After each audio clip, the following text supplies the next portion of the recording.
for staying tuned.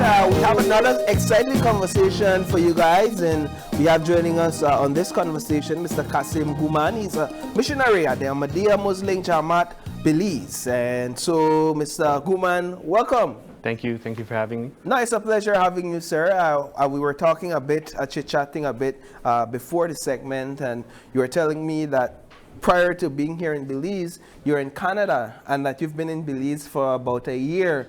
What has your experience been like here in Belize? Yes, so I was posted here in Belize last August. Last August?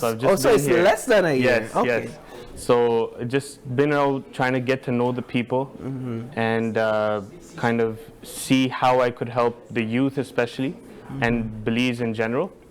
So overall, my experience in the past 5-6 months has been very good. Like, the people of Belize, they're very open-hearted, very welcoming, and everybody's always open to have a conversation. No matter where you might be in Belize, you'll find somebody that wants to talk, have a conversation. So it's been a very good experience in that regard, yeah. And speaking about finding ways to help youth, one of the things that Ahmadiyya has been doing for the last decade or so, and is the Ahmadiyya basketball tournament. And so my understanding is you all are doing a 2026 iteration of it, and it's began last week, correct? Yes, that's correct. So we have just started our 11th season of the Ahmadiyya Basketball League, and this past Sunday we had the first set of games. And this league, it basically consists of 5 categories: under 10, under 13, under 15, under 18, and under 22. And we also have a category for the females as well. And this year we are seeing that the competition every year after year, it just keeps getting better. So there's a lot of anticipation, there's a lot of skill that is being polished through this league as well. And we saw that last Sunday as well. How does basketball bridge the gap between people and faith? Well, I feel basketball is a sport, especially as Belizeans, many people do love. And what it does is it gives you a way to start a conversation with new people. The love that people have for the game of basketball, it brings people together. You know, just past Sunday, I saw that being so new to this country, I was able to talk to everybody in the gym. And it was no problem because we all shared that same love for the game, and it just opened up more conversation amongst us, yes. So it's an element of community there, of connection, that can be had on the court or in the gym that you won't necessarily find so easily when you're out in the streets, because like you're saying, you have one common desire, one common love for a thing, correct? For sure. And that's exactly what we saw as well, that in the game, everybody is giving their best to become victorious. You know, you're facing an opponent team, but right as soon as the game was over, both teams, they would stand in the middle of the court and they would shake hands. And they'd congratulate each other, and they'd motivate each other to continue to try harder. And that was something very beautiful. And that's something that's attached to the game of basketball itself, that while you're competing, at that moment you give it your all. But after that, there's no animosity amongst each other. It's like, it's healthy conflict in a sense, right? It's because we are on opposing sides, and the goal is for one of us to win.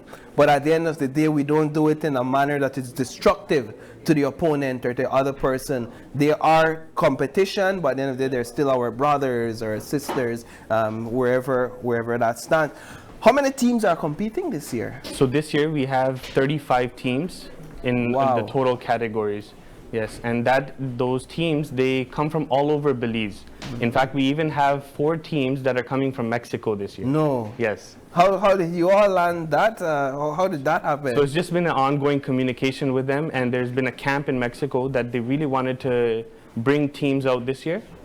So they've put in 4 teams for this year's league throughout different categories this year. Yeah. How do you ensure that the opportunity reaches every corner of the country, if you would?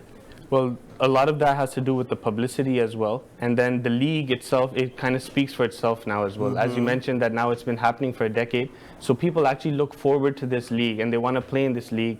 And they reach out to us with inquiries about the league as well. And then we try our level best that wherever we can, we accommodate as many teams as possible. You know, we want that, especially for the youth, basketball becomes an avenue for them to forget about all the hardships that they're facing, all the negativity around them, and bring some positive change amongst the youth. What if you're not from the same faith, or if you don't believe the same things?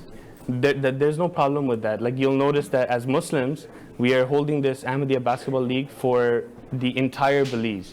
And we are not doing this as a religious organization, but only to help the youth. We see that the youth, there's a lot of potential in them. And basketball is one of those sports that it teaches you real life skills. For example, while you're on the court, there's a lot of frustration, but you're forced to work with a team. And you all have a common goal, which is to come out victorious. So you work towards that goal and you try your level best to achieve that goal. And in that process, you build character, you build yourself, and that is what we want to see of our youth of Belize. How long is the tournament expected to go on for this year? This year's tournament, it should go about 3 to 4 months. And the finals should be expected somewhere in May. And is there like a grand prize, something that people walk away with, maybe bragging rights? So there's trophies. Okay. I know this year the teams that had won previously, they came in and they were like, we're the defending champs this year. So there's a lot of pressure with that as well, that, you know, you were the champions last year, so you have to try and come out on top again.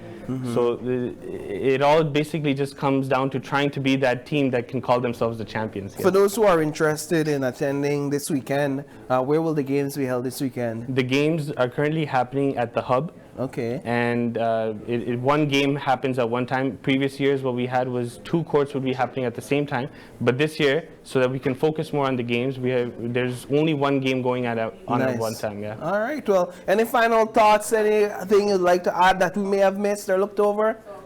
I feel, as what we mentioned to the youth as well previously last Sunday, was that this league, it's been happening for over a decade now. And one of the things to keep in mind, especially for the youth, is that the most important thing is to build ourselves and to continue to spread positivity. And that is one thing that we are trying to do this year, where we are trying to highlight these kids on social media more as well, trying to spread just absolute positivity throughout the country of Belize and show people that no matter what our faith might be, we can come together and we can have a good time, we can have good conversation, and religion does not divide us, rather it brings us together. So that is the goal behind all of this, that, you know, we try to show the world that it doesn't matter what background you come from, what streets you grew up on, you can come together and have a good time, and we're all family at the end of the day. Yeah, I have family and friends that have gone through the Ahmadiyya League for years, and they're good citizens. And a huge part of it is because of the character that they built participating in this league. So thank you so much, and thanks to your community and your people for continuing to commit to this venture. Thank you so much. Thank you so much. Thank you for having me. Of course. And so with that, we're going to take another break, and when we come back, we're going to have live music on set. You don't want to miss this one. Stay tuned. We'll be right back.